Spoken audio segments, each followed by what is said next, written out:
நாளைக்கு சொர்க்கம் என்பது ஈமானை சுமக்கக்கூடியவர்களுக்காக வேண்டி அல்லாஹ் படைத்திருக்கிறான். நரகம் என்பது ஈமானை மறுக்கக்கூடிய யாராக இருந்தாலும் சரி. பிஸ்மில்லாஹிர் ரஹ்மானிர் ரஹீம். அல்லாஹ் இந்த உலகத்தில் மட்டும்தான் நல்லவர் கெட்டவர் என்ற பாசத்தை வைத்திருக்கிறான். இந்த உலகத்தில் மட்டும்தான் நல்லவனாக இருந்தாலும் அல்லாஹ் இரக்கம் காட்டுவான், கெட்டவனாக இருந்தாலும் அல்லாஹ் இரக்கம் காட்டுவான். நல்லவர்களுக்கும் அல்லாஹ் தனது உணவை கொடுப்பான், நல்லவர்களுக்கும் கெட்டவர்களுக்கும் அல்லாஹ் தனது நியமத்தை கொடுப்பான். கெட்டவர்களுக்கும் அல்லாஹ் நீர் புகட்டுவான், நல்லவர்களுக்கும் அல்லாஹ் நீர் புகட்டுவான். சில நேரங்களில் கெட்டவர்களுக்கு அதிகமாகவும் புகட்டுவான், நல்லவர்களுக்கு குறைவாக கூட புகட்டுவான்.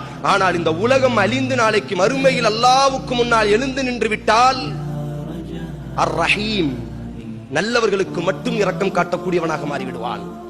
யாராக இருந்தாலும் சரி, நல்லவர்களுக்கு மட்டும் பாசம் காட்டக்கூடியவனாக மாறிவிடுவான். நல்லவர்களுக்கு மட்டும் நிழல் கொடுக்கக்கூடியவனாக மாறிவிடுவான்.